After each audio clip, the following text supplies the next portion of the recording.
बातें हमने मनवानी हैं पेशेंट से और उनके फैमिली मेम्बर से भी वो बातें मनवानी हैं। हमने कहना है कि जी टच एंड गो में आपने बैठना नहीं। अच्छा जी, ये इस हॉल में जब आप बैठे हों तो पेशेंट और फैमिली मेम्बर्स आपस में जफियाँ जुफियाँ नहीं डालेंगे, ठीक। तो ये बातें जो हम कहते हैं तो आपका दिल कहता है नहीं है कि गल हुई, मतलब अपने बच्चे गले भी नहीं मिल सकते, तुसी बड़े सख्त हो, बह भी नहीं सकते ਉਹਦੇ ਕੋਲ भला, क्योंकि तुसी जो ही ਉਹਦੇ ਕੋਲ बैठोगे तो ਤੁਹਾਡੇ बांह फड़ लेगा और उसके बाद वो कहेगा जी मैं ਤੁਹਾਨੂੰ बड़ा तंग किया सारी जिंदगी, मैंने बड़ा एहसास हो गया, हुण तो मैं नशा छड्ड दिता, देखो ना 2 दिन हो गए ने, 48 घंटे हो गए ने, तो हुण मैनू लै जाओ। क्रेविंग भी बिल्कुल ख़त्म है। तो उसके लिए जो डिज़ाइन की होती है चीज़ें वो इसलिए की होती हैं कि आपकी जज्बाती कमज़ोरियाँ इलाज को ख़राब ना करें, आपको पेशेंट के लिए सेफ बनाना मकसूद है। मैं ये बात कर रहा था कि वो जो ट्रायो है वो तीनों कोनों पे 3 किस्म के लोग हैं, पेशेंट्स, इलाज करने वाले दूसरे को और फैमिली तीसरे कोने पे, और कोई सेंटर में नहीं है, सेंटर में कोई भी नहीं है, 3 कोने हैं और जो ही वो 3 कोने लाइनों की मदद से मिला दिए जाते हैं तो ये ट्रायंगल बन जाती है और जो सारी गेम है या जो सारा काम है वो इस ट्रायंगल के अंदर हो रहा होता है। जाहिर है कि जो ज़्यादा कॉन्स्पिक्वस है ऊपर वो पेशेंट है और नीचे राइट लेफ्ट पे प्रोफेशनल्स और फैमिली है, लेकिन ट्रायंगल के बाहर कितनी दुनिया आबाद है। ट्रायंगल के बाहर वो फैमिली मेम्बर्स मौजूद हैं जो एक्सटेंडेड फैमिली मेम्बर्स हैं, जो दादा है, दादी है, नाना नानी है, फ्रेंड्स हैं और कुछ और लोग हैं, इन लॉज हैं, महल्लेदार हैं। वो सारे अपने अपने इन्फ्लुएंसेस डाल रहे होते हैं। जब कोई महल्लेदार आपको मिलता है और आप कहते हैं कि हम ये जदोजहद में आए, तो छड्डो जी कुछ नहीं होना, एवं तुसी अपना वक्त ज़ाया कर रहे हो, तो वो उन्होंने अपना एक मेजर इन्फ्लुएंस डाल दिया। देखिए, नॉर्मल होना मतलब ये नहीं है कि सही है, कोई चीज़ नॉर्मल होने का मतलब है जो आम तौर पर होती है। जैसे हमारे लाहौर में गलत तौर पर लाल बत्ती काटना नॉर्मल है, बहुत सारे लोग काट देते हैं, पर इसका मतलब ये नहीं कि हम ऐसा चाहेंगे। हमारी कोशिश होगी कि लोग लाल बत्ती पे रुकें, लेकिन अगर कोई विचों कट जाता है लाल बत्ती तो कहना है जी नॉर्मल है, बहुत ही परवाह ना करो, गम ना लाओ, दुख ना लाओ। तो जो खुश रखने की कोशिशें हैं वो करते करते ये बिल्कुल सेफ गार्ड करना होता है कि इलाज ख़राब ना हो, क्योंकि मरीज़ अपनी फितरी बीमारी की वजह से जो कि उसके अंदर पैदा हो गई हुई है, इलाज ख़राब करने की तरफ उसके कदम बढ़ते हैं। किसी न किसी तरीके से कुछ बातें हैं जो कि इलाज ख़राब करने की तरफ जाती हैं अल्टीमेटली। और ये जो ख़राब होता है इलाज, तो यूँ ही हमें पता चलता है कि ये तो इलाज ख़राबी की तरफ जा रहा है, तो हम फिर यू टर्न लेके उसको ठीक करने की कोशिश करते हैं और उस दौरान फिर कुछ रंजिश पैदा होती है क्योंकि हम उसे तेज़ी से ठीक करना चाहते हैं।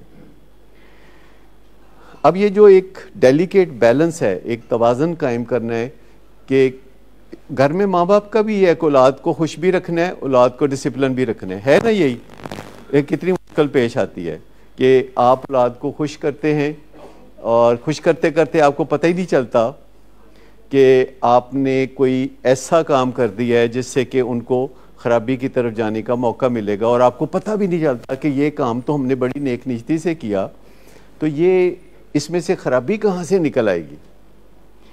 तो इसी तरीके से वालिदैन जब करते रहते हैं और मसले ख़राब हो जाते हैं तो हमारे तक आते हैं और वो तवक्को करते हैं कि हम गलतियाँ ना करें, हम गलतियाँ ना करें और हम इलाज को आला दर्जे का बनाने के साथ साथ जो खुश रखने का पहलू है उसकी तरफ भी तवज्जो दें।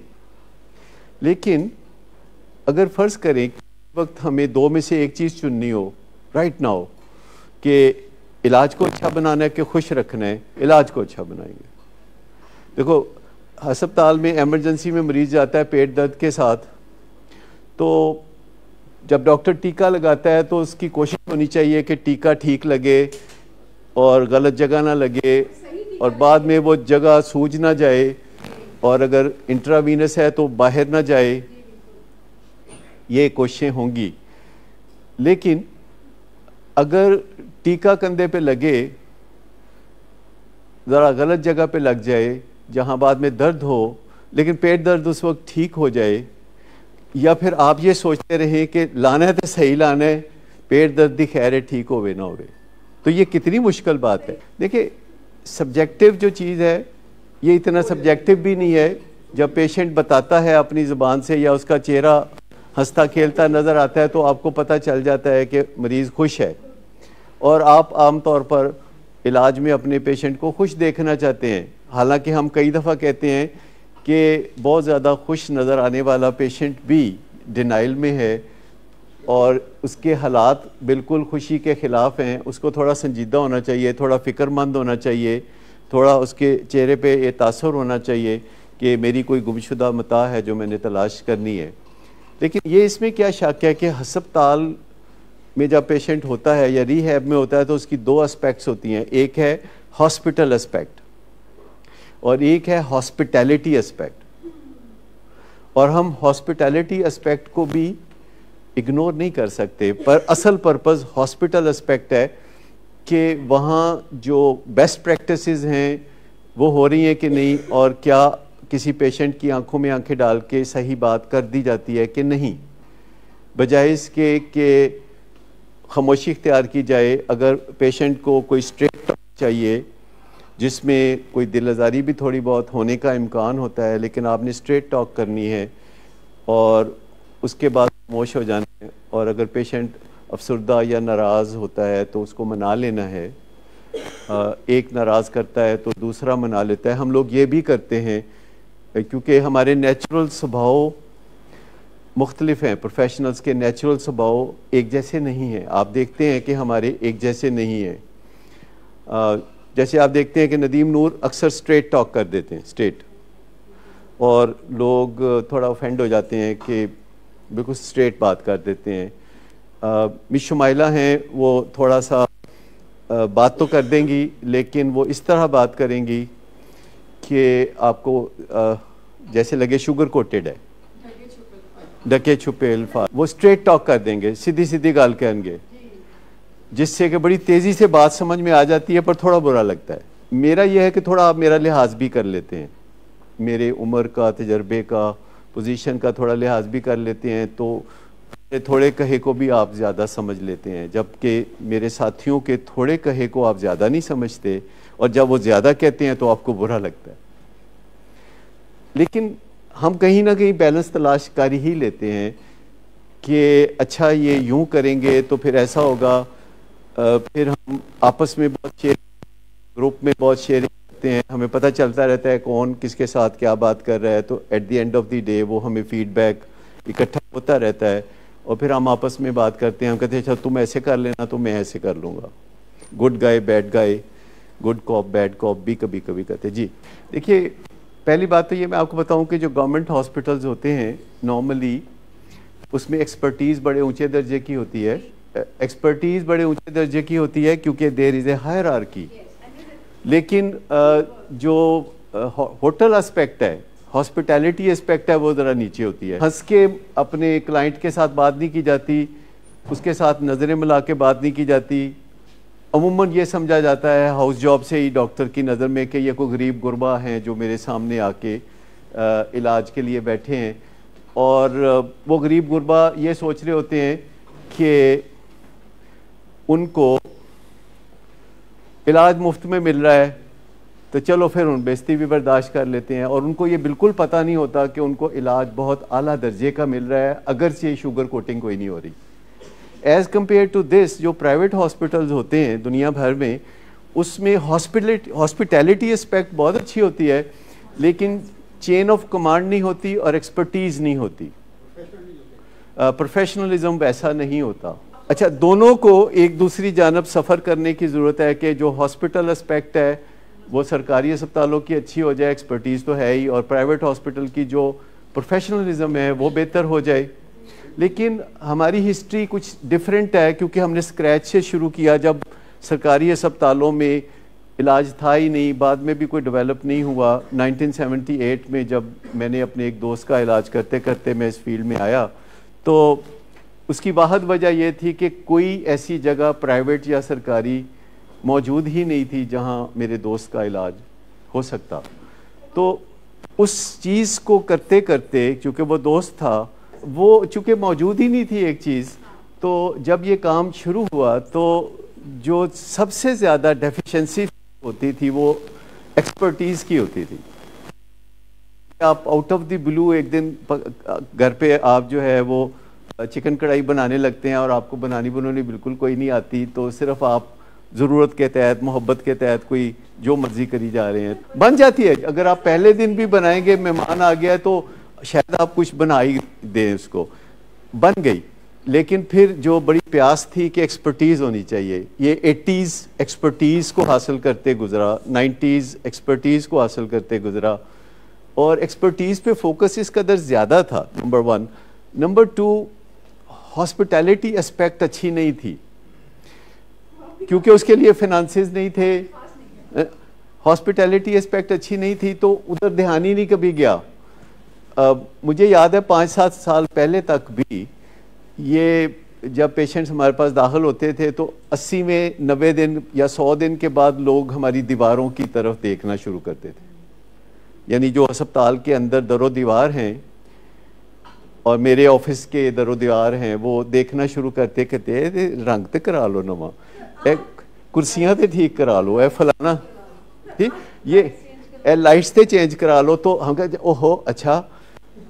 तो फिर हमने इस तरफ तवज्जो देनी शुरू की और पिछले कोई 8-9 महीने में हमने सिचुएशन को काफ़ी बेहतर बनाया। और अब जो कराची में हॉक्सबे में बन रहा है, वो चूँकि एक नए सिरे से ऐसा हॉस्पिटल बन रहा है जो उन लोगों को ज़हन में रख के बनाया जा रहा है जो पाकिस्तान से बाहर जाते हैं कराची के लोग इलाज कराने के लिए, तो वो बाहर ना जाएं, वो समंदर किनारे जाके तो वहाँ रहें, क्योंकि एक्सपर्टीज़ मौजूद है। वो बाज़ार से बाय नहीं की जा सकती, लेकिन जो हॉस्पिटैलिटी एस्पेक्ट है वो बाज़ार से बाय की जा सकती है। आप अच्छी टाइलें, अच्छा रंग रोगन, AC, ये सब बाय कर सकते, नाइट। लेकिन मेरी तवज्जो वैसे ज़्यादातर जो इन 42 सालों में रही, और कोई दिन ऐसा नहीं गुजरा कि मैंने कुछ सीखने की कोशिश ना की हो और कल वाले नॉलेज के साथ आपके सामने आके खड़ा हो गया हूँ, ऐसा कभी भी नहीं हुआ, नॉट इवन वंस।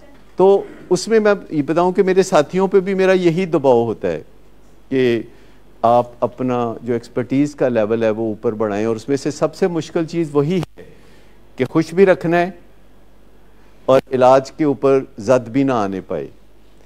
और यही हम आपको भी कहते हैं कि पेशेंट को खुश भी रखना है, यानी इज्जत करनी है और उसे कैपेबल समझना है, लेकिन आपकी तरबियत पे आंच ना आने पाए। जहां बीच में आपको कोई बात करने की ज़रूरत है वहां आप बात कर गुजरें, लेकिन ऐसे बात करें कि बाद में कोई ये ना कहे कि जी तुसी विच जड़ियाँ गल्लां कीतियां ना, उहदा मैनूं बड़ा दुख है। क्योंकि हम सब बात करते करते कच्चा धुआं बहुत निकालते हैं और उससे सिवाय के तो और कोई चीज़ नहीं होती। खाम खाई मुंह से कुछ ना कुछ निकल जाता है। सबसे बड़ी वजह उसकी ये होती है कि हमारी ज़िंदगी में ऐसे लोग भी होते हैं कि जो रिएक्ट नहीं कर सकते। हम सब की ज़िंदगी में कुछ ऐसे लोग होते हैं जो चुप करके सुन के ते फिर अच्छा बीबी जी, अच्छा जी, या इस तरह की बात करते हैं, तो हमें लगता है कि देखिए फिर मैं बिल्कुल ठीक गल की थी, और वो बिल्कुल ठीक बात नहीं होती।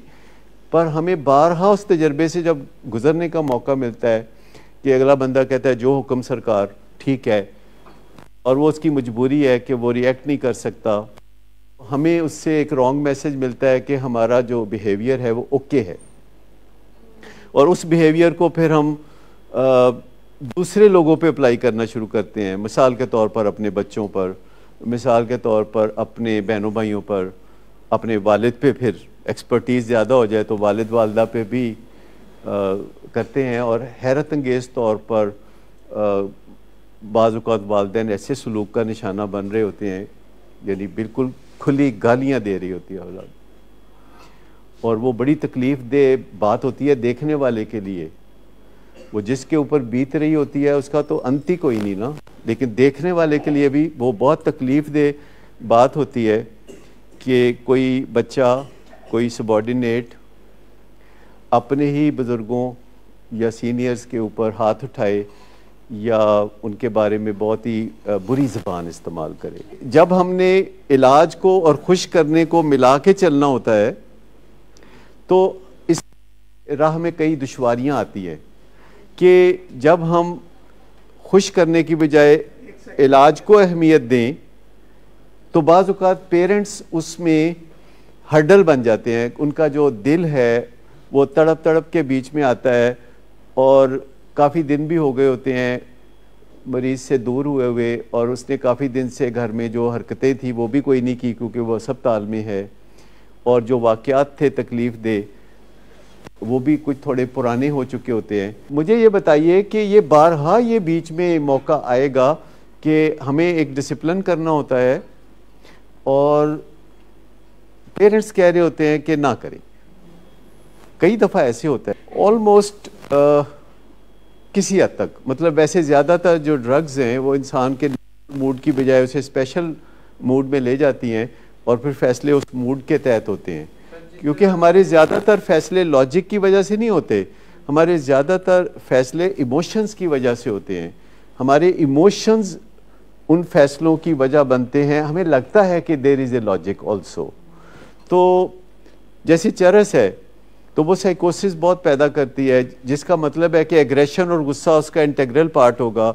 या आइस है या कोकीन है तो चूंकि वो सेंट्रल नर्वस सिस्टम की स्टिमुलेंट है तो जो भी जज्बा होगा वो ज़्यादा होगा। और फितरी तौर पर सिचुएशन बहुत गड़बड़ हो जाती है कभी कभी फैमिली वालों की भी, क्योंकि वो अंडर द इन्फ्लुएंस तो नहीं होते पर under the influence of emotions ज़रूर होते हैं। तो सोचने वाली बात यह है कि कभी कभी हमारे यहाँ भी कोई ऐसी सिचुएशन पैदा हो जाती है जिसमें आपको टफ होने की ज़रूरत होती है और उस वक्त आप टफ होने की बजाय सॉफ्टर अप्रोच या मोहब्बत में डूब जाते हैं, और कई दफ़ा मोहब्बत की ज़रूरत होती है तो आप टफ हो जाते हैं। क्या आप में से कोई बता सकता है कि उसने गलत मौके पे गलत रोल अपनाया? जब टफ होने की ज़रूरत थी तो मोहब्बत के मुजाहरे शुरू कर दिए, जब मोहब्बत की ज़रूरत थी और इज़्ज़त की ज़रूरत थी तो टफ होने लगे। कभी ऐसा किया? अच्छा, जो भी गलत एयरपोर्ट पे शानदार लैंडिंग करे पायलट, आप उसे क्या कहेंगे? गलत एयरपोर्ट पे शानदार लैंडिंग करने से तो कभी मसले हल नहीं होते। तो ये एक जो बुनियादी चीज़ है जो आपको समझने वाली बात है। मुझे बताइए कि आखिर एक इलाजगाह ये क्यों नहीं चाहेगी कि उसके क्लाइंट्स खुश रहें? ये क्यों नहीं चाहेगी कि उसके पेशेंट्स खुश रहें, उनके पेशेंट्स के वालिदैन खुश रहें? कोई भी क्यों नहीं चाहेगा कि उसका क्लाइंट खुश रहे? कोई भी वजह ऐसी नहीं हो सकती कि कोई अपने क्लाइंट की नाराज़गी को अफोर्ड कर सकता हो। हम सारे शहर की नाराज़गी को अफोर्ड कर सकते हैं, लेकिन हम आप लोगों की नाराज़गी को तो अफोर्ड नहीं कर सकते। तो ये हम तो कभी चाहेंगे नहीं। अच्छा, हम कभी भी नहीं चाहेंगे कि इलाज आला तरीन ना हो, क्योंकि उसी से हमारा नाम चलना होता है। जैसे जब आप हैंडल कर रहे होते हैं बच्चे को तो सबकी नज़रें आपके ऊपर होती हैं कि आप क्या कर रहे हैं, आपसे हैंडल नहीं हो रहा बच्चा, सारा ख़ानदान बातें बनाता है। लेकिन जब आप हमारे पास ले आते हैं तो आप फारिग हो जाते हैं, फिर कोई आपके ऊपर उंगली नहीं उठाता, क्योंकि उन्हें पता होता है कि अब आपने काम आगे सौंप दिया है। चूँकि ये एक ऐसा ब्रांड है जिसके बारे में सबको पता भी है। अगर किसी को पाकिस्तान में एक ट्रीटमेंट का या ट्रीटमेंट फैसिलिटी का पता है तो वो सदाकत क्लिनिक या विलिंग वेज की ट्रीटमेंट फैसिलिटी है। पाकिस्तान में जो सिक्स मोस्ट नोन ब्रांड्स हैं उनमें से सदाकत क्लिनिक एक है। 6 मोस्ट नोन ब्रांड्स, जिनमें से कोको कोला पहले नंबर पर है। ये डॉन ने एक दफ़ा सर्वे कराया था कि पाकिस्तान में कौन से ब्रांड्स हैं जो कि नॉन ब्रांड्स हैं। तो जो 10 ब्रांड्स उन्होंने किए उसमें से 6ठे नंबर पे वो आज से 20 साल पहले वो सदाकत क्लिनिक था। तो जब हमें पता हो कि हमारा लोग नाम जानते हैं और कभी भी मिलेंगे तो वो हमारे मुंह पे बात कर देंगे कि वो हमें कैसा समझते हैं, तो हमारी कोशिश होगी कि इलाज बेहतरीन हो। हमें अंदाज़ा है कि अगर किसी को किसी एक ब्रांड का पता है, रिहैब का, ज़्यादा का नहीं पता, तो फिर उसको विलिंग वेज का पता है। और ये इनहेरेंट हमारी ख्वाहिश होगी कि हमारे पेशेंट, क्योंकि एक पेशेंट जब रिकवर करता है तो हमारी इज़्ज़त में इजाफा हो जाता है, हमें हमारी कैपेबिलिटी बढ़ जाती है। जब इज़्ज़त में इजाफा होता है तो कैपेबिलिटी में भी इजाफा होता है। ये याद रखिए कि कैपेबिलिटी और इज़्ज़त का आपस में बड़ा सिंक्रोनाइजिंग रिलेशनशिप है कि इधर आपने इज़्ज़त की, इधर कैपेबिलिटी बढ़ी, कैपेबिलिटी बढ़ी तो फिर इज़्ज़त बढ़ी। असल में मैं आपको बताऊं कि जो लोग जानते भी हैं वो बड़ी मुश्किल से ही किसी को बता पाते हैं। अभी कल ही मुझे यूके से एक कॉल आई, जो हमारा पेशेंट था जो सेहतमंद है 2 साल से, तो उन्होंने कहा कि एक और पेशेंट आपके पास आएगा, वो हमारे एक दोस्त हैं, वो आपको कॉल करेंगे मलक साहब, तो आपने उनसे बातचीत कर लेनी है, वो भी थोड़ी देर में आपको कॉल करेंगे, पर उन्होंने साडा नहीं दसना। तो मैंने कहा कि ठीक है, मुझे उसका जिक्र करने की ज़रूरत ही कोई नहीं। तो एक सेकेंड, उन्होंने कहा साडा नहीं दसना तुसी। तो हमने कहा कि हम वैसे जानते हैं। मैंने कहा ठीक है, बात ख़त्म हुई। तो थोड़ी देर के बाद उनकी कॉल आई, तो वो उनको पहले ही पता था सारी बात का। कहते जो फलाने दा इलाज किया सी ना, तो ओदी दसी अपने मुंडे का इलाज, क्योंकि उनके जो बच्चे हैं वो आपस में प्रॉबेबली बातचीत कर चुके हुए। जो लोग सेहतमंद हो जाते हैं वो मंजर से गायब हो जाते हैं और किसी जगह ये बताना पसंद नहीं करते कि हमारा, ना फैमिली बताती है ना पेशेंट बताता है कि हमारा कोई मसला था। वो अपने मसले के ऊपर बात नहीं करना चाहते, which is a very difficult proposition for them. अच्छा, लेकिन फ़र्क इससे क्या पड़ता है? 2 फ़र्क पड़ते हैं कि जब आपको अबंडेंट मिसालें नज़र नहीं आती रिकवरी की तो आपका हौसला नहीं बढ़ता, और जब आपको कोई रिकमेंड नहीं करता तो डॉक्टर के पास जाने का आमतौर पर एक ही ज़रिया होता है कि जब आपको कोई तकलीफ़ होती है तो आप कहते हैं दिल की तकलीफ़ है, इतने पीड़ होती है बड़ी, तो किहड़े डॉक्टर को जाइए, तो आप फटाफट एक कार्डियोलॉजिस्ट का नाम बता देते हैं, क्योंकि वो ज़रा मुअज़्ज़ज़ वाली बीमारी है, दिल की बीमारी मुअज़्ज़ज़ लोगों को होती है। तो मैं एक वैसे जनरली मैंने ज़िंदगी में जो राज पाया है वो ये है कि राज अच्छी चीज़ नहीं होती। यानी कोई सीक्रेट रखना, किसी किस्म, बहुत सारी चीज़ें हैं जो कि बिल्कुल अच्छी नहीं होती, लेकिन दुनिया में हिस्टोरिकली वो चीज़ें चल रही हैं। अगर किसी बंदे को ये बात समझ में आ जाए कि जो भी राज होते हैं, जो बताने की बातें नहीं होती, वो अच्छी बातें नहीं होती। यानी जो भी बातें किसी को पता चले तो हमें नदामत होती है वो बातें करने की।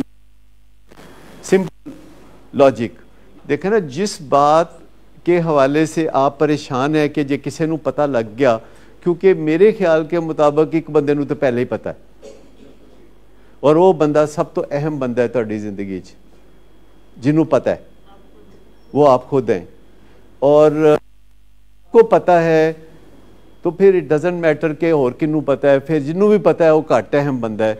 तो असल बात यह है कि अगर शुरू से ही हमें यह तरबियत मिल जाए कि जो भी राज है उसको सस्पिशन की नज़र से देख ले। मैं अभी ये नहीं कहने की पोजीशन में कि हर राज को राज रखना गलत है।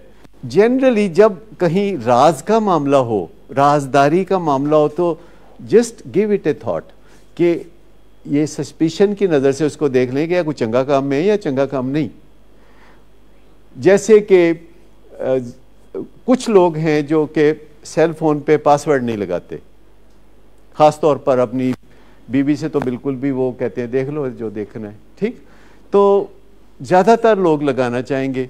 कुछ लोग हैं वो बिल्कुल ही पासवर्ड नहीं लगाते। कुछ लोग लाउड स्पीकर पे बात कर रहे होते हैं, जब भी कोई कॉल आती है तो वो लाउड स्पीकर पे सुन लेते हैं, क्योंकि उन्हें ये डर नहीं होता कि इसमें कोई राज उछल के बाहर आ गिरेगा।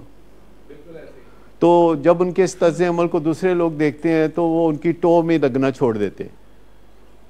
लेकिन कुछ लोग हैं वो हर चीज़ की बहुत राजदारी रखना चाहते हैं, और मैं कहता हूँ कि ज़रा थोड़ा सा सस्पिशन की नज़र से देख लें कि ये जो मैं छुपाने जा रहा हूँ ये कोई ठीक काम नहीं लगता, और मैं इसे ज़्यादा देर तक छुपा भी नहीं सकूँगा, और जब मैं इसे छुपाने की कोशिश करूँगा तो उसके लिए टनों के हिसाब से एनर्जी खर्च होगी, और वो एनर्जी मैं बहुत अच्छे तरीके से किसी दूसरे काम पे खर्च कर सकता हूँ, और अपनी हकीकत को खुद मान लेना और दूसरों के सामने रख देना कि ये है मेरी हकीकत, हुण भावें ते मैनू गले ला लो ते भावें मैनू दे दो धक्का। तो जो अगर आप ये कर लेते हैं कि अपनी एक हस्ती को खुद पहले गले लगा लेते हैं कि अच्छा फिर जिहो जी भी तो हैं, जैसे आप कभी कहते भी हैं कि जी जिहो जी भी है मेरा तो पुत्र है ना, और आप गले से लगा लेते हैं और आप कहते हैं कि अच्छा मैं इसका साथ दूंगा, इसको मैं मंजिल तक पहुंचाऊंगा और उसके लिए मुझे जितनी भी मेहनत करनी पड़े मैं करूंगा। तो फिर राजों की बात तो कोई ना रही। तो अगर मैं कहूँ कि एक सिंगल बोस्ट, कभी कभी हम बताते हैं आपको वेरी सिंपल थिंग, ये सिंपल जी चीज़ कर लो तो ताड़े गम दुख दूर हो जाएंगे। तो मैं आपको कहता हूँ कि अगर आप ये राजदारी के चुंगल में से निकल जाएं तो आपके गम दुख दूर हो जाएंगे, राजदारी के चुंगल। और मैं आपको बताऊं कि ये राजदारी के चुंगल से निकलते ही आप लिबरेट हो जाएंगे, जैसे आपके सर से बोझ उतर जाएगा और आपको ये जो लगता है कि लोगों को पता लग गया कि साडा पुत्र या साडा फैमिली मैंबर नशा करता है तो लोग फिर पता नहीं साडे नाल की सलूक करनगे, कुछ भी नहीं करनगे। लोगों का अपने बड़े मसले ने, और आपको इस फिक्र में घुलने की ज़रूरत नहीं है। आपको इस फिक्र में घुलने की ज़रूरत है कि जे मैं बच्चे थे तवज्जो ना दिती तो फिर पता नहीं क्या होएगा, लेकिन जे मैं तवज्जो दिती तो फिर बहुत कम बन जाएगा। क्योंकि मैं आपको बताऊं कि नशे की ज़िंदगी में जो कोई 4-5 साल गुजारता है, अगरचे देखने में हड्डियों का ढांचा हो जाता है या देखने में उसको बड़े डैमेज हो जाते हैं ये चीज़, पर उसने जो स्ट्रीट विजडम है, स्ट्रीट स्मार्टनेस है, वो अपनी हड्डियों तक उतार ली होती है और वाहद हैंडीकैप उसका नशा होता है। और अगर आप तहैया कर लेते हैं कि अच्छा हमने इसको रिसोर्सफुल बनाना है, हमने इसको नशे की ज़रूरत ही बाकी नहीं रहने देनी, हमने इसके अंदर इतने गट्स पैदा करने हैं कि इसके अंदर से खुशियाँ उबल के बाहर आएँ, तो इसको नशे की ज़रूरत ही ना हो। आपको यकीन नहीं है इस बात का कि अगर अंदर से खुशी उबल रही हो तो कौन है जो नशा करेगा? कोई बंदा जो है ऐसा कर नहीं सकता बगैर वजह के। तो कभी आपने ब्रूफिन नहीं खाई, और अगर आपको कोई तकलीफ नहीं है और आप खुशी से सरशार हैं और आपको खुशी का खेल आ गया है और आपको अपने अंदर खुशी जगाना आ गई है और आप जब चाहें अपने आप को संभाल लेते हैं, कुछ बुनियादी चीज़ों पे तो आप अमल पैरा रहते ही हैं, और वो हैं एक्सरसाइज। इस पे कोई कॉम्प्रोमाइज़ नहीं, यूनिवर्सल ट्रूथ है कि अगर आप एक्सरसाइज करेंगे तो खुशियों को किक लग जाएगी, आपकी गाड़ी खुशियों की स्टार्ट हो जाएगी। और अगर आप फिर सो गए टाइम पे, जो कि बड़ा मुश्किल काम है, आज तक मैंने लगता है बड़ा ही मुश्किल काम है, यानी सारा शहर रात 3 बजे तक ऐसे जगमग जगमग जगमग कर रहा होता है और लोग सीढ़ियाँ उतर के ठर ठर ठर ठर ठर नीचे जा रहे हैं, ऊँचे जा रहे हैं, एक दूसरे के साथ वो जो लेन देन चल रहा होता है, तू पिज़्ज़ा खा ला है, तू चाय पी ला है, तू कॉफ़ी पी ला है, चलो आइसक्रीम खा ली है, चलो फलाना चीज़ चलिए, ये सारी बातें रात 11 बजे के बाद शुरू हो जाती हैं।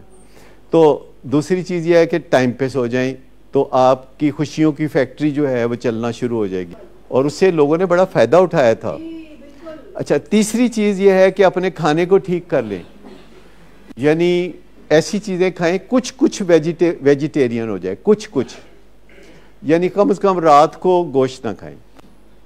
यानी ये जो रात का है ना टाइम, जिस पे हमने दांत तेज़ करके तो गोश्त के ऊपर जो झपटते हैं, नहीं, रात को ना खाएं। अगर गोश्त खाना है, मना नहीं है, तो सुबह या दोपहर को थोड़ा खा लें, क्योंकि आप ज़्यादा नहीं खाएंगे सुबह और दोपहर को। तो रात को घर में दाल, सब्ज़ी, फल, दूध, इस तरह की चीज़ें हैं जिनको आप शाम के वक्त इस्तेमाल करते हैं और आपका फिर रिफ्लक्स नहीं होता, आपके अंदर वो तेज़ाबी मवाद मुंह में आके रात को जलाता नहीं है आपको। तो डाइट जो है ये बहुत इम्पॉर्टेंट चीज़ है, क्योंकि ये डाइट ही है जो हमें तश्कील देती है एवरी डे। पहला वर्जिश, दूसरा नींद का मामला, तीसरा डाइट का मामला, और चौथा कि फेलो ह्यूमन बीइंग्स के साथ अपने रवैयों को ज़रा बेहतर बना ले। फेलो ह्यूमन बीइंग, अब इसमें सारी आ गए। और गरीब आदमी से धोखा ना खाएं कि ऐदी बेइज्जती कर लांगे तो साडा केड़ा नुकसान है। मैं आपको बताऊं, नुकसान हमारा होगा, क्योंकि नेट प्रैक्टिस बहुत अच्छी कराता है गरीब आदमी। ये जो मुलाजम है ना घर का, गार्ड और ये ड्राइवर और ये जो कुक है, ये हमारी नेट प्रैक्टिस कराता है, कहता है जी आओ जी गुस्से दी नेट प्रैक्टिस कर लो। और जब नेट प्रैक्टिस हो जाती है तो फिर हम उसको गलत जगहों पे अप्लाई करना शुरू कर देते हैं, अहम रिश्तों पे अप्लाई करना शुरू कर देते हैं, जहाँ से फिर हमें भी चौके छक्के पड़ते हैं। तो ये 4 चीज़ों पे अमल करें तो आपकी खुशी एडिक्वेट होगी। अगरचे मलाई नहीं आएगी, मलाई आएगी फिर फर्दर आप अपने बिहेवियर्स को कैसे डिसिप्लिन करते हैं तो फिर मलाई आना शुरू होगी, लेकिन कम से कम बाकी काम ठीक होने शुरू हो जाएंगे। हरकत में बरकत है ना। और फिर नींद है जो कि प्रोसेस करने का टाइम है आपके ब्रेन को। जैसे सारी रात जो हम सोते हैं और उसमें हमारे जो ख्वाब हैं ये हमारे अनकॉन्शियस को रीसेट कर रहे होते हैं, हमारी मेमोरी को रीसेट कर रहे होते हैं। और ख्वाब, अब तो नींद को डिफ़ाइन किया जा सकता है, अगर आप ये फिटबिट जैसी घड़ी ले लें तो वो आपको बताएगी कि आपकी डीप स्लीप कितनी देर की थी और आपने ख्वाब कितनी देर देखे और लाइट स्लीप कितनी थी और आपने करवटें कितनी दफ़ा ली और टर्निंग एंड टॉसिंग कितनी हुई और आपके जो इंटरनल मैकेनिज़्म है ऑक्सीजनेशन कितनी थी वो भी बताती है। और ये भी बताती है, अब जो ताज़ा इसका एडिशन है वो ये भी बताता है कि आपका मूड इस वक्त कैसा है। पहली बात तो ये है कि जो अयूब की बात कर रहे हैं हमने वो बात की ही नहीं, यानी ऐबों की बात नहीं की, किसी के ऐबों की बात किसी से नहीं कर रहे। वो जो बात है वो ये है कि एक बंदे का ऐब आप जाके दूसरे बंदे को बता रहे हैं। एक बात यह है कि आप अपनी बात किसी से कर रहे हैं और अच्छी नीयत से कर रहे हैं। एक बात जो मैं कह रहा हूं वो सिर्फ यह है कि इस डर में से निकल जाए कि किसी को पता लग गया था कि होएगा, मैं तो कह ही नहीं रहा जाके बताएं। अच्छा ज़रा गौर करेंगे तो आपको समझ में आ जाएगी कि अगर आप देखिए कई बातें हैं जो ज़बान से मैं कहने के लिए आपको कहता ही नहीं। मैं कहता हूँ अपने मरीज़ को कभी ना कहें कि हम तुम्हारी बड़ी इज्जत करते हैं, तुम पीर मुर्शद हो, लेकिन अंदर अपने दिल के अंदर ये अगर महसूस कर लें और फिर एक नई नज़र डालें अपने बच्चे पे, कुछ कहने सुनने की ज़रूरत कोई नहीं। जब आप बच्चे पे नज़र डालेंगे और आपके दिल से रिस्पेक्ट झलक रही होगी तो ज़ुबान से कुछ कहने, क्या आपने कभी बहुत अपने गहरे दोस्तों को रोज़ रोज़ कहा है कि यार तुम मेरे बहुत गहरे दोस्त हो? कभी भी नहीं कहते, इट इज़ अंडरस्टूड। लेकिन अगर किसी दिन हम उसकी तवक्कुआत पे पूरा ना उतरें तो फिर वो बोल देता है कि यार तुम पहले जैसे नहीं रहे, या वो अपनी खफगी का इजहार करता है। तो मैं ये नहीं कह रहा कि जा जा के बताएं, मैं ये कह रहा हूं कि दिल के अंदर इस खौफ से आज़ाद हो जाएं कि अगर किसी को पता चल गया तो क्या होगा। क्योंकि ये खौफ है जो आपको बांधे रखता है, वो शेम है जो कि हमें बांध के रख देती है। तो हम बंधे हुए इंसान से कामयाबी की जिद्दोजहद कैसे करवाएंगे? ये नहीं मैं कह रहा कि नशर करें। एक होता है जंकी प्राइड, कभी कभी माजरत के साथ ये बच्चे हमारे ऊपर बैठ के बातें करते हैं तो ये वो फलाने टाइम तो मैं कारनामा किया, मैं फलाने टाइम तो यह नशा किया, फिर मैं वो नशा किया, फिर वो कहता तू की किया जो मैं किया तो फिर मैं किया। अच्छा, ये जंकी प्राइड है।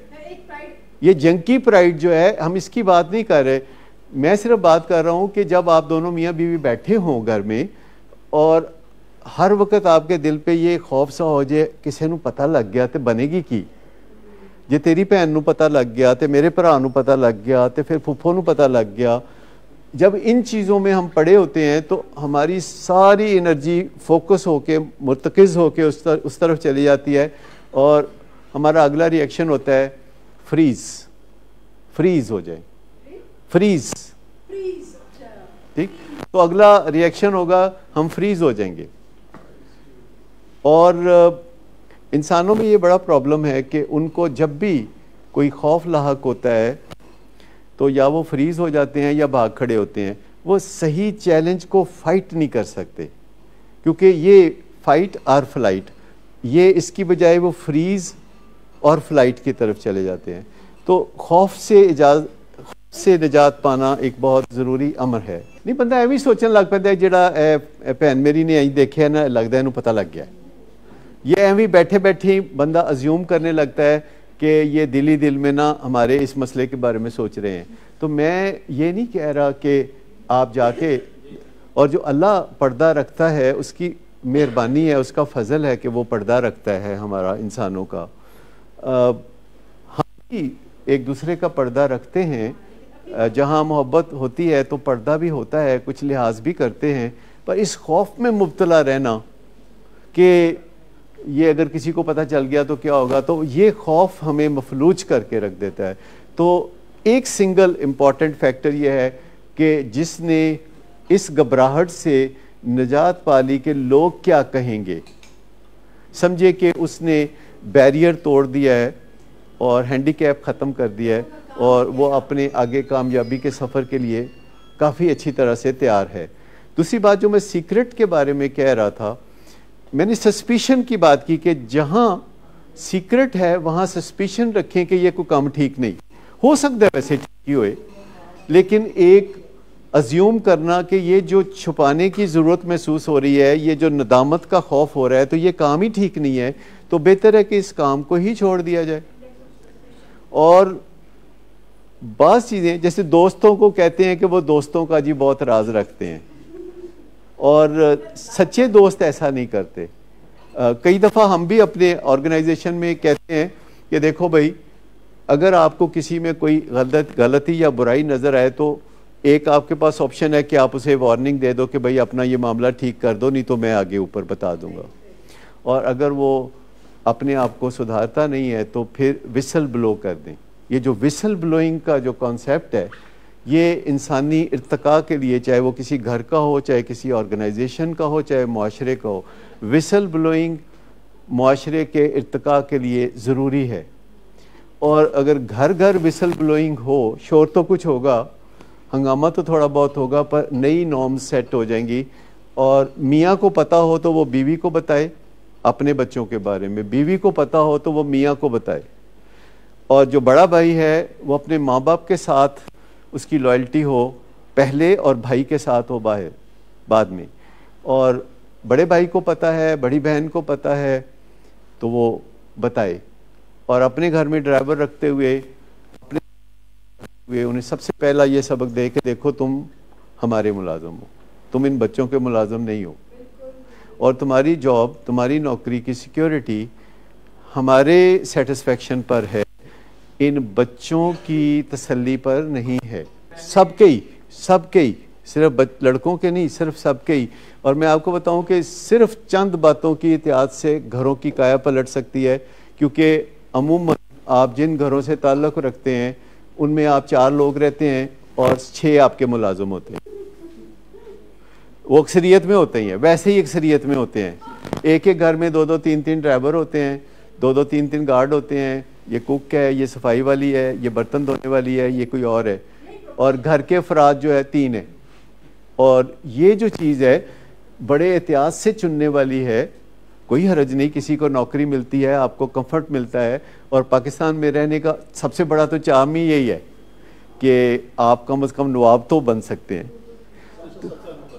तो उसमें यह है कि मुलाजम चुनते हुए सबसे पहली बात, क्या आप ऐसा मुलाजम चुनना चाहेंगे जिसका मूड ख़राब है या जिसका अच्छा है? अच्छा, जो बंदा सिगरेट पीता है उसके साथ भला क्या प्रॉब्लम है? उसका मूड ख़राब है, ठीक है। और आपको पता है घरेलू मुलाजम ड्राइवर कितने % ड्राइवर हैं जो चर्स पीते हैं? 80% से ज़्यादा, ठीक।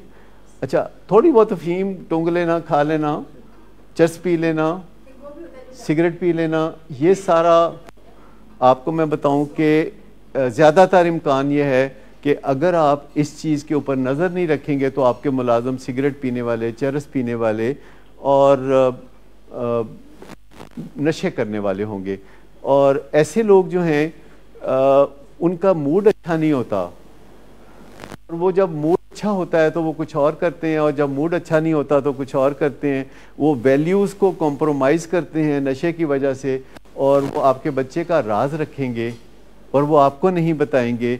उसकी लॉयल्टी मिसप्लेस्ड होगी, फ्रैक्चर्ड लॉयल्टी होगी। तो आप कहेंगे उन कितों लब के लिए ये एहो जे मुलाजम जेड़े के नशा ना कर दें हों। कोई मुश्किल नहीं है, सिर्फ आप एम करें, टारगेट करें कि आपने जो मुलाजम रखना है आज के बाद, तो वो कोई भी ड्रग डिपेंडेंट ना हो, यानी नशा करने वाला ना हो, सिगरेट पीने वाला ना हो, ताकि आपके जो छोटे छोटे बच्चे हैं उन्हें उनके करीब रहना होता है, और आप हर वक्त सर नहीं होते तो आपको आसानियाँ पैदा होंगी। मैं आपको बताऊं ये मुश्किल नहीं है। हमारे 631 एम्प्लॉयज़ हैं, 631 एम्प्लॉयज़ हैं, कोई भी सिगरेट नहीं पीता। घरों में भी बिल्कुल कोई ऐसा बंदा जो सिगरेट भी पीता हो उसको शुरू से ही एम्प्लॉय नहीं करते। तो अगर आप इस चीज़ों के ऊपर थोड़ा अमल करना शुरू कर देंगे तो आपके आने वाली जनरेशन्स बहुत अच्छे तरीके से, और आपके जो बच्चे भी हैं ये भी ज़्यादा महफूज होंगे। मैं आपको बताऊं कि हर बच्चा जो हमारे पास आता है ज़्यादातर उसका ड्राइवर उसका नशा मुहैया करने वाला होता है, और उससे बड़े संगीन नताइज निकलते हैं जो हमने भी भुगते हैं। क्या आप में से कोई कन्फेस करेगा कि उसका मुलाजम, उसका ड्राइवर, उसका ड्रग पुशर था? क्या आप यहाँ बाय द वे जो हम बातचीत करते हैं खालिस ट्रीटमेंट के बारे में, तो उसमें ज़िमनी तौर पर ऐसी बहुत सारी बातें आप तक पहुँच जाती हैं कि जो आपके ख़ानदानों की जो मुस्तक़बिल आने वाली नस्लें हैं उनको परवान चढ़ाएंगी। यानी आपके पैराडाइम्स ऐसे बनेंगे और आपको पता भी नहीं होगा कि अनकॉन्शियसली आप ऐसे फ़ैसले कर रहे होगे कि जिससे आपकी आने वाली नस्लों के लिए आसानी पैदा होगी। जो छोटी छोटी बातें हैं, जैसे मैंने कहा कि राजदारी को बहुत ज़्यादा अहमियत ना दें, उसे सस्पिशन की नज़र से देखें कि जो को काम लुकाना पैंदा है तो फिर काम चंगा नहीं। दूसरी बात है कि अपने लिए जो हेल्प हासिल करें वो ऐसे लोगों की हासिल करें जिनमें दो खूबियाँ हों, यानी जो मुलाजम रखें उनमें दो खूबियाँ देख लें और कुछ ना देखें, सिर्फ दो खूबियाँ। एक ये कि उनका मूड ख़राब ना रहता हो जिसकी निशानी नशा करना है, और दूसरा ये कि वो बातें करने वाले हों, वो खामोश रहने वाले ना हों। क्योंकि जो खामोश रहने वाले हैं, जो आम तौर पर हम बहुत लाइक करते हैं कि कोई बंदा बहुत सोबर खामोश ये इस तरह का है, इन दी लॉन्ग रन आप देखेंगे कि जो बात करने वाला है वो दिल खोल के दिखाता है, और जो खामोश रहने वाला है वो दिल को बंद रखता है। अच्छा, ये ऑलरेडी इंक्लूडेड है जब 12 स्टेप प्रोग्राम होता है। एक्चुअली यहाँ हम फैमिलीज़ को भी डील कर रहे होते हैं जो कि ऑलरेडी स्पिरिचुअलिटी की दौलत से माला माल होते हैं, तो यहाँ पे इस टॉपिक को हम कभी कभी लेते हैं, वैसे लेते रहते हैं। जो 12 स्टेप प्रोग्राम है उसमें कई ऐसे इक़दामात हैं जो अल्लाह ताला के ज़िक्र से और अल्लाह ताला की मर्ज़ी से भरे हुए हैं। और जो हमारा प्रोग्राम होता है, ये जो ट्रायंगुलर सेशन होता है या स्टेक होल्डर सेशन होता है, इसके अलावा पेशेंट्स के साथ भी एक सेशन होता है 12 बजे के टाइम पे, जिसमें सिर्फ इंडोर पेशेंट होते हैं और उनके दिल की बातें हो रही होती हैं। तो उस टाइम पे ज़्यादातर बात जो हो रही होती है दो हस्तियों के बारे में हो रही होती है। एक बात हो रही होती है हायर पावर, कि आपकी कोई तगड़ा है ताड़े तो। पेशेंट से हम बराह रास्त पूछ ले कि ताड़े तो कोई तगड़ा है, तो उसको हम कहते हैं कि ये आपकी हायर पावर हो गई, जेड़ा भी ताड़े तो तगड़ा है। ज़्यादातर पेशेंट आसानी से मान लेते हैं कि मेरे तो तगड़े है नहीं लोग। और उसके बाद हम कहते हैं कि ये जो कायनात की विजडम है जिसके तहत कायनात परफेक्ट असूलों के मुताबिक चलती रहती है, जिसे हम अल्लाह ताला कहते हैं, अंग्रेज़ गॉड कह देते हैं, हिंदू भगवान कह देते हैं। जो यूनिवर्सल फोर्स है, जो यूनिवर्सल एनर्जी है, जो इस कायनात को बहुत पहले से इंटैक्ट रखे हुए है और बहुत बाद तक नहीं उसने इंटैक्ट रखना है, और ये ग्रो करती है, मैच्योर होती है, इसमें नए फूल खिलते हैं, नए रंग खिलते हैं। तो वो बहुत बातें होती हैं क्योंकि हमारे पेशेंट्स के अंदर बहुत ज़्यादा ज़रूरत होती है वो बातों की, क्योंकि जब ये नशे की दुनिया में जाते हैं तो ये नशे को खुदा बना लेते हैं। हर मुसीबत के टाइम पे, जैसे लोग हर मुसीबत के टाइम पे या माँ को याद करते हैं या खुदा को याद करते हैं, तो हमारे पेशेंट या कोई लोग भी जो सिगरेट पीता है तो कोई ज़रा टेंशन हो तो जेब से हाथ मार के डब्बी किथे, तो वो सिगरेट निकाल के तो पीने लगता है। तो हमारे पेशेंट्स बड़े सैकड़ों तजर्बात करते हैं कि जब भी मुश्किल हुई तो नशे की तरफ रुजू किया, तो फिर उनसे ये बात की जाती है। लेकिन हर बात का एक राइट फोरम और राइट वक्त होता है कि हमें पता होता है कि किस टाइम पे इनके साथ बात करनी है। कोई पेशेंट बहुत परेशान होता है, अपसेट होता है, मेरे कमरे में आता है, तो मैं उसे कहता हूँ यार क्यों फिक्र करते हो, थोड़ी तो बस हो गई है पर एक ऊपर तो है ना, तो वो आज आपका ख्याल रखेगा। वो काफ़ी फुर्सत में है क्योंकि अल्लाह ताला से काम बहुत आसानी से हो जाते हैं सारे, तो वो काफ़ी फुर्सत में रहता है। कई लोग समझते हैं कि अल्लाह बहुत बिज़ी होगा। बिज़ी वो होते हैं जिन्हें काम सही तरह करना नहीं आता, तो अल्लाह को तो बहुत सही तरह काम करना आता है, तो वो बहुत फुर्सत से होता है। जिस वक्त आप उधर रुजू करते हैं तो वो आपकी तरफ फ़ौरन रुजू कर लेता है। तो एक हायर पावर को तलाश करना हम सिखाते हैं, जिसका मतलब ये है कि जरा तोड़े तो वादे तोड़े इलाके का SP हो सकता है, वालिद हो सकता है, टीचर हो सकता है, कोई बॉक्सर हो सकता है, और एक बाला तरीन हस्ती है जो यूनिवर्सल एनर्जी है, जो कि हमारे अंदर एक दरिया की तरह बहती है और हमें महसूस होता है। कभी आपने गौर किया कि हमारे यानी खरबों के हिसाब से न्यूरॉन्स हैं जिन्होंने अपने आप को एक एग्रीगेट के मुताबिक चलाना होता है कि फेफड़ों के न्यूरॉन्स, फेफड़ों के जो सेल्स हैं वो ऐसे चलते हैं, दिमाग के न्यूरॉन्स ऐसे चलते हैं, और मैदे में हाजमे का निज़ाम ऐसे चलता है, और गुर्दे ऐसे फ़िल्टर करते हैं खून को। तो मुझे ये बताइए कि कौन करता है? क्या आपने कभी अपने गुर्दों के फिल्ट्रेशन के काम में हिस्सा लिया? कोई इरादा, बेखबर सो रहे होते हैं और दिल खूबसूरती से धड़क रहा होता है। हम बेखबर सो रहे होते हैं, ऑक्सीजन और कार्बन डाइऑक्साइड एक्सचेंज हो रही होती है, और ये कोई स्मॉल वंडर्स नहीं है। आप डॉक्टर हैं, आप अच्छी तरह से जानते हैं, ये स्मॉल वंडर नहीं है कि खरबों के हिसाब से खुलिए अपना काम बड़े तरीके से slipping and sliding in the mind, और आप कर रहे होते हैं ये सारे। तो ये आप नहीं कर रहे होते, ये पीछे एक यूनिवर्सल फोर्स है जो कंबाइंड फोर्स है, जो आपके अंदर भी काम कर रही होती है और एट द सेम टाइम दूसरों के अंदर भी काम कर रही होती है। और ये जो सुपर नेचुरल फोर्स है, इसको लोगों ने अपनी ज़रूरत के मुताबिक कुछ नाम दे रखे हैं, लेकिन जो एहतराम है वो असल उस हस्ती का है। और इसमें कोई शक नहीं कि जिसने अल्लाह को याद नहीं किया उसका दिल सुकून से खाली रहेगा, क्योंकि वो कमज़ोर है ना, तो उसको बस बहुत तकलीफ सी होगी, बड़ी इनसिक्योरिटी होगी। मतलब अगर आपका ताल्लुक़ किसी गवर्नर से या वज़ीर आज़म से बन जाता है तो आप कितना कॉन्फिडेंस आ जाता है। महल्ले में 2 दफ़ा आपके गवर्नर आ जाए आपके घर, तो महल्ले वाले भी इज़्ज़त करने लगते हैं। तो अल्लाह जिसके साथ छाया रहे और रहमत बरसाता रहे, तो फिर उस बंदे को तो कोई परेशानी हो नहीं सकती। Bio psycho social and spiritual, तो ये बड़ी डिटेल में जो बातें होती हैं, आप समझें कि on average on A given day 6 घंटे की सॉलिड एजुकेशन में से पेशेंट्स गुजरते हैं, और उसके बाद कभी कभी ये बैठ के शुरू हो जाता है फलाने टाइम तो मैं इंज कीता सी।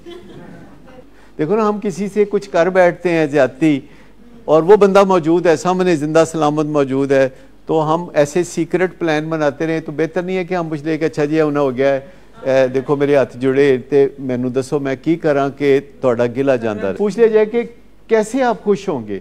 हत्ता के बाज़ औक़ात जिसको आपने परेशान किया होता है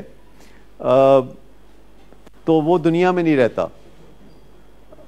जैसे हर एक बंदे, हर एक बच्चे की तरह अपने वक्त पे मैंने भी अपनी वालदा को परेशान किया हुआ है, मतलब जितना भी किया, और अब वो इस दुनिया में नहीं है।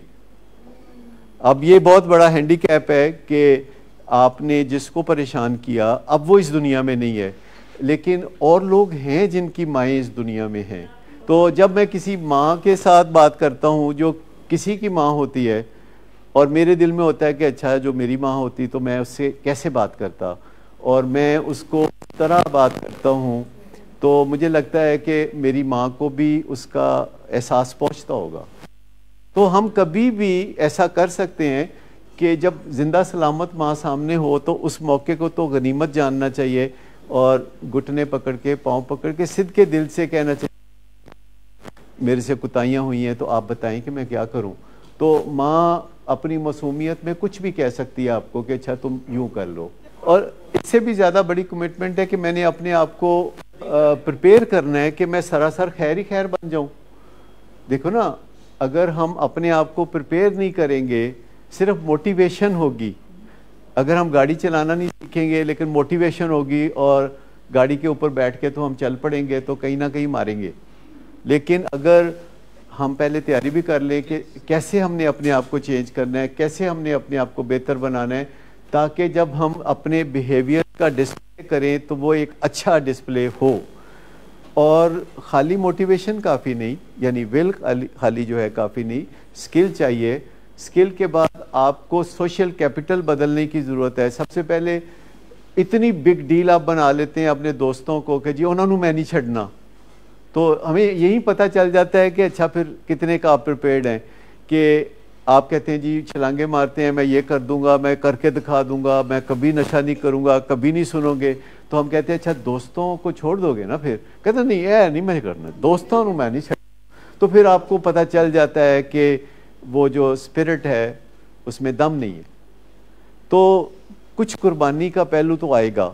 फिर एक मेंटोर बनाना, गुरु बनाना, कि जो आपको हैंडी हो, आप उससे बात कर सकते हो इस नीयत से कि मैंने रहनुमाई लेनी है, मैंने रहनुमाई देनी नहीं। ज़्यादातर पेशेंट्स मेरे पास आते हैं इलाज के बाद, जी उन दवाई बंद कर दो, देखो ना दवाई तो इनू घट कर दो।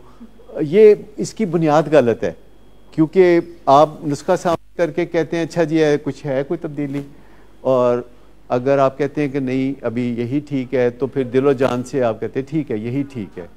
हमारे लिए बहुत ज़्यादा, क्योंकि हम आपको खुश भी तो रखना चाहते हैं। जब आप कहते हैं कि दवाई बंद कर दें, हम कहते हैं नहीं बंद नहीं करनी, आप कहते हैं नहीं डॉक्टर साहब बंद कर दें, तो फिर हमें लगता है कि अगर हम दवाई बंद नहीं करेंगे तो आप खुश नहीं होंगे। तो क्या ख़तरा है ना कि हम दवाई बंद कर दें?